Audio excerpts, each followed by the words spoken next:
As we enter into student visa interview season, you guys need to be aware of very important and big changes that's going to impact a rejection or approval.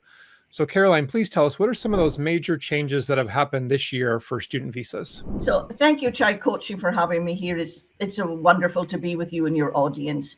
There's been a few changes that have come through, especially with the change of administrations in the government. For example, in 2023, and please remember, these statistics are from the Department of State, and their fiscal year runs from October 23 to September 24. Approximately, there were 679,000 F-1 applications. Close to 279,000 of those applications in that fiscal year were rejected. And that equated, according to Department of State, 41% of refusals in that fiscal year, which rose from the previous fiscal year, which was 36%. So, that was the last administration. We have no idea what will happen in this administration. But there's been other changes, such as on April 2025, it was mandated that if your interview visa had expired over 12 months, you no longer could use the Dropbox. Dropbox was a great mechanism for many people. There's also more scrutiny being put on social media. Your DS-160, please always put on there, what social media you're on. I recommend you review your social media prior to going to your interview. Don't put a password lock on your social media. The officer may want to look at it. And also note your charitable donations on there. And be prepared. Not everybody might get these questions, but certain people may get those questions.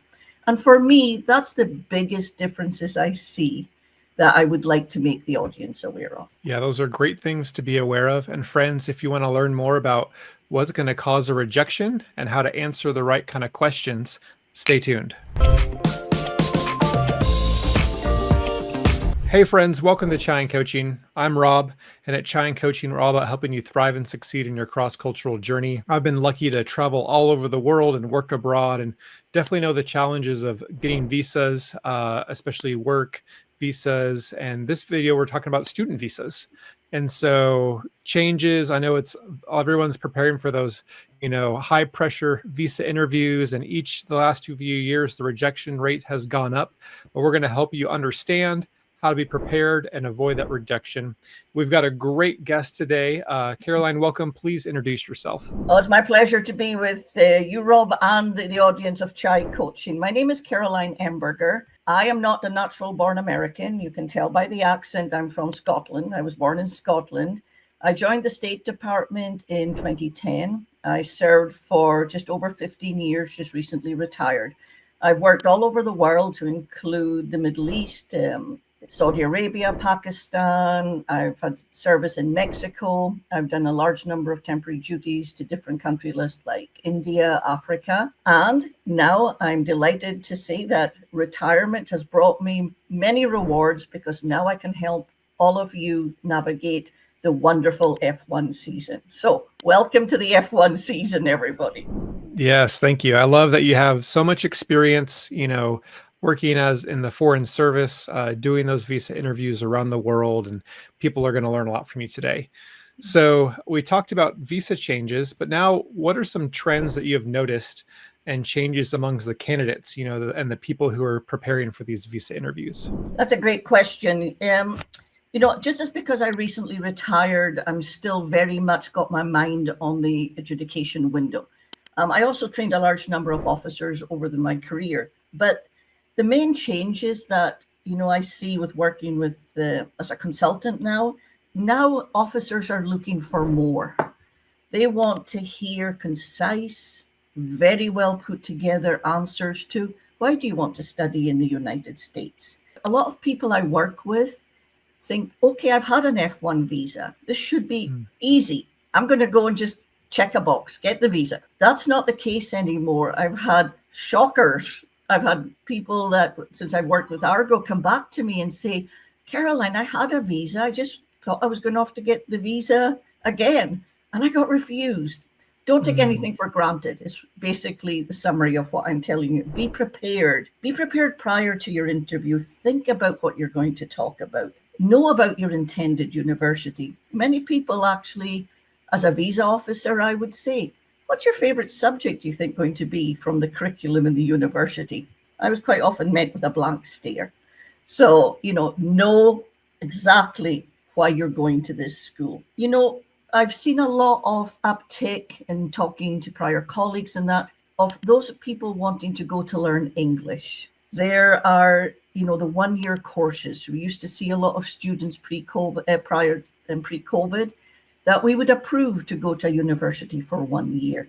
There's Mm. been a big uptick in those refusals because post-COVID, Zoom came into everyone's life.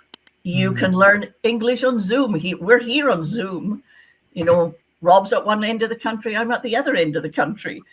But officers are now asking, why do you need to go to the US to learn a year of English? You're going to have a really good answer for that one because that is showing a lot of scrutiny, Rob. There's also officers are digging a little bit deeper. I mentioned social media in our introduction. I mentioned the charitable. But the most thing I'm seeing now as a consultant from the other side of the window is the lack of preparation. You now need to watch these videos. There's lots of Argo videos.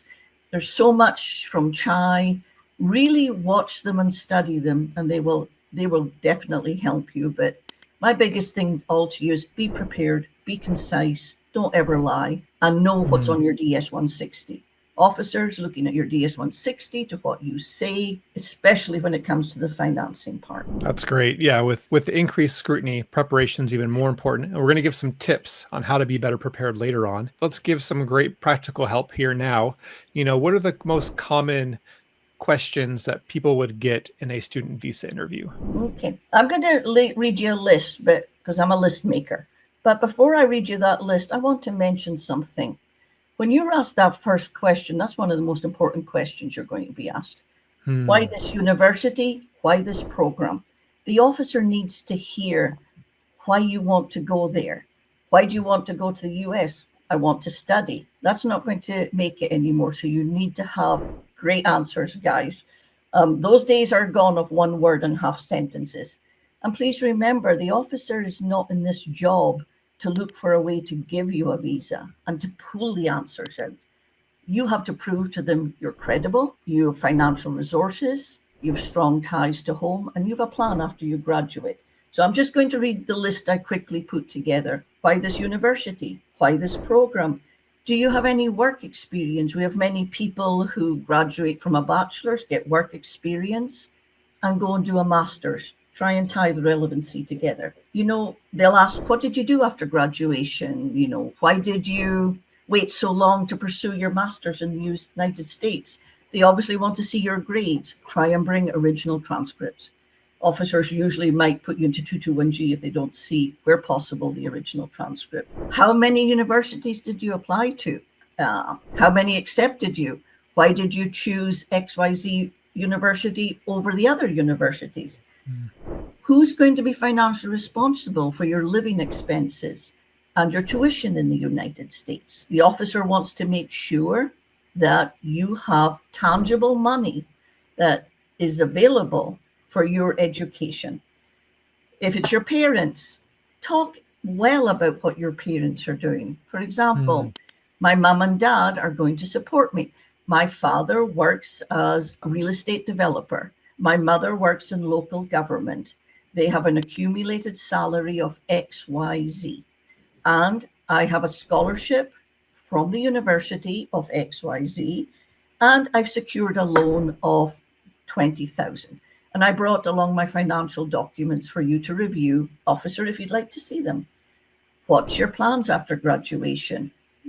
The F-1 is a non-immigrant visa. Non-immigrant visa, you're expected to have a plan and return to your home country.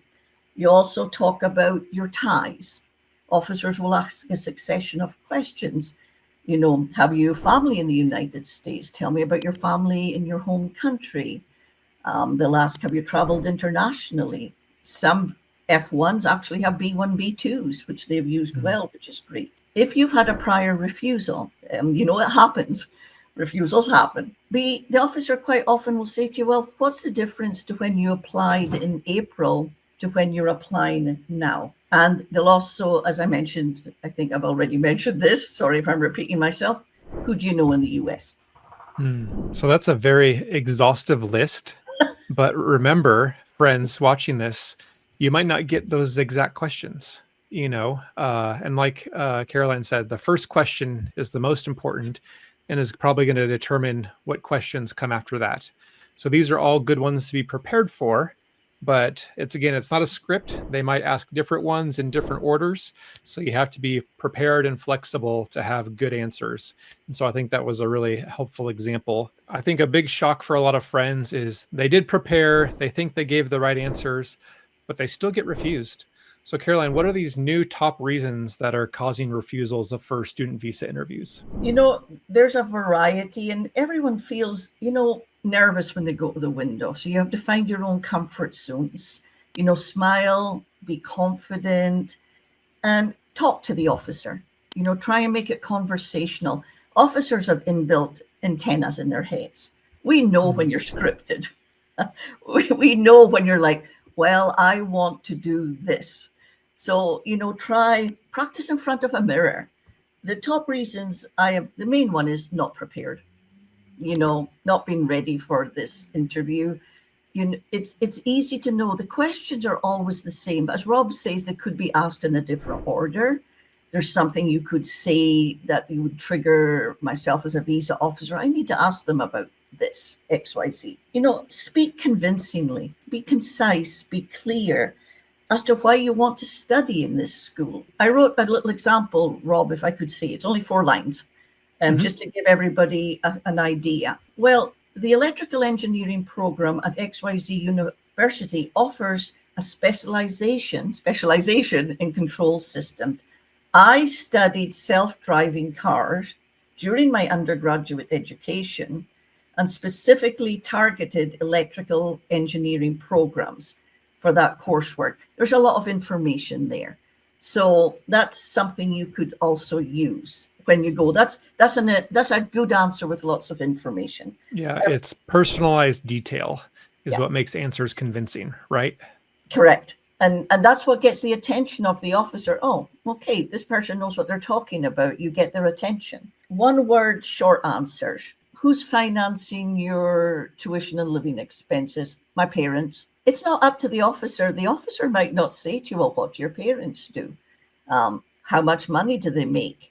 You've only got about 3 minutes, at the most 4, to convince that officer that you are credible and you have the finances. Give the officer information. No goals.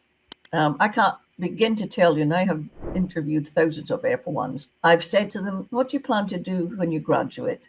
I think I'm going to go home, maybe. Have a plan. Maybe. You saw the maybe. I have heard that, guys, at the window. Yeah. Have a plan. Plans change. Many of my people I consult with Argo say to me, like, Caroline, maybe my plans will change. I says, the officer needs to know in that moment what your plan is. So have a plan. And that's a great place in that plan to throw in ties to the officer. Officer, I plan to return to my home country. I'm hoping that I can use my degree to gain experience with Google, who are my home company. But also, officer, my family are there. I've been gone for a while. So talk about your family also. Family ties, job ties, spouses, kids, your home, your property. All of that helps. Great. Yeah. So what I'm hearing is lack of preparation, short kind of single word, single phrase answers, lack of plan, and lack of home ties seem to really be these big rejection reasons that are hitting students to get that 214B. Is that correct? Correct, Rob. I mean, I always say, think of it as a job interview. You may never have had a job. Some of you are just coming straight out of school. But it doesn't help, doesn't hurt either to watch some, basic job interviews. That might give you some clues as to how you should present yourself at the window. Yeah, that's a great tip. And we've got lots of videos on job interviews on our channel as well, if you guys want to check that out. But I've been loving this conversation and learning a lot. And if you've been learning, friends, hit that like button to say thanks and cheers to Caroline for sharing her expert experience. And our chai question for you guys watching is, where did you get your university admit from? Where did you get college admits to? Let us know in the comments. We'd love to hear from our community which colleges you're pursuing or maybe which one you've picked. So please tell us about your college admits and selections in the comment section. Okay, so again, one of the rejection reasons, Caroline, you mentioned is a lack of preparation. So what are the best visa interview prep tips you can share with our friends? Be prepared. I can't say that enough. Okay. This is a moment in your life in 3 minutes that you're going to shine. And all of you will shine, I'm sure. Thoroughly study your degree course. Know about your course and be able to talk to the visa officer about it. Talk to them and say, well, this is what interests me. I have a bachelor's in computer science. I want to go on and do a master's in business. I chose this college because it offered me these courses. When I've had an applicant who I think doesn't really understand the course and is just repeating the course syllabus to me, I'll say to them, oh, so what do you think your favorite subject will be? Be ready to answer those kind of questions. No information on who is supporting your education. And I mean by that, be able, people don't like to talk about their finances. It's strange, different cultures, different ways. I talk about everything. So, I'm an open book, but some cultures don't like it, but you have to convey to that officer, mom and dad are going to do this. And I've already given you an example of how you should tackle that. Think about your goals. Many of you are young. Some of you have already got a lot of experience, but you have to have goals. You need to convey your goals to the officer. Basically, have a plan. Plans change, but what's your plan in the moment? Please also remember competition for F1s are steep. It gets tougher and tougher. So you have to really think logically about, how do I talk to this officer? I often say to my clients, I don't understand what you're saying to me. So the visa officer's not going to understand. Talk to your mother, talk to your brother, say, do you understand my answer? So make sure it's clear and concise. Interviewing's not easy, but that first answer, man, that is the answer that captures the officer, that makes them pay attention. As we all know, the officer's usually onto the side and you're talking to their ear, but they're listening to you. Make no mistake, they're listening. Be nicely dressed, confident, eye contact. If you don't understand a question, say, excuse me, officer, I didn't quite understand that question. Could you repeat it? I can't begin to tell you, and especially because I'm accented a little, as I said, accented a little, but I've asked a question and I'm getting an answer and I'm thinking, why am I getting this answer as a visa officer? Yeah, disconnection. Disconnection. Always ask the officer, please, could you repeat it? This is your time. The visa officer you get on that window, it's subjective. You just have to, be in charge and control of yourself. And all these tips will show the officer that you really are a student. You really want to go to the US to study. Yeah, the way the visa interview works is, unfortunately, you are guilty until proven innocent. So you step up to the counter, the visa officer thinks, I don't trust this person. That's how the system works. And it's your job to convince them that you are a qualified, worthy candidate, that you are going to abide by the visa and a safe person to, honor this visa. And so preparation is so important. All those different things you can prepare for that Caroline said. But Argo Visa, what are ways that Argo Visa can help people also prepare in their visa interview prep? Argo Visa have many officers who have worked all over the world. We all have different skills. We all have different abilities. But the officers can prepare you what to expect. We all know the questions are the same, but we can help you with your delivery. We can help you with what attracted our attention as officer. We've got years of experience, millions of interviews conducted. And, people say to me, well, why do I need a consult? I'll just watch the videos. Part of that is, unless you watch those videos, you ask yourself the questions, you listen to yourself answer them. We're there to help you streamline those answers and get the attention of the officer. So it's like everything else. You know, I can't, I have no ability on a computer. Ask Rob. You know, it's like talking to a 5-year-old to get me to be able to work everything. But, you know I have to go to an expert to ask for help. It's the same in any walk of life. You need somebody who knows what they're doing so that you can learn what to do. So Yeah. that's And what I love about Argo Visa is one, when you have that coaching conversation, they can figure out what are your strengths and what are your weaknesses? What are those red flags? That way you can answer in the right ways to highlight your strengths and protect your weaknesses against the visa officer and their questions. And the other best thing, the best way to prepare is a mock interview. To actually practice those questions, getting the feedback, learning the right words to use, how long the answer should be. And I see a real big trend of people who do mock interview practice see a lot more success than people who don't ever do mock interview practice tend to have more rejections and challenges in visa interviews. So highly recommend that. And Argo Visa also has a great tool on their website, the Visa Checkup tool. It's free. You just plug in your details about a dozen questions about your visa, your background, all those things, and it'll give you a score, kind of a red, yellow, green, and how prepared you are. And that can give you an idea of, okay, maybe I do need mock interview practice. Maybe I need to figure out, hey, what are these red flags and how do I overcome them? So check that out. We'll have the link for those things to check out the checkup tool, to see how you can book a coaching call and get that mock interview practice. But I highly recommend Argo Visa. Another fun thing, Carol and I are making another video about the different types of personalities, what kind of personalities get rejected, and what are the ones that are successful. She's coached and conducted many visa interviews. So she's going to tell you what are the kind of people that get rejected most often. So check out that video. It's going to be really fun. And you can see which kind of personality you fall in and how you can be better prepared. But Caroline, thank you so much. I learned a lot in this, and your experience was so helpful. So thank you for sharing. It's been my pleasure, and I wish everyone the best of luck with their visa interviews. Definitely. And when you get that approval, that success, please comment, let us know. Let's celebrate together. Thanks for being part of this community. We love having you guys tune in, and we'll see you guys next time. Cheers, Bye, friends. everyone.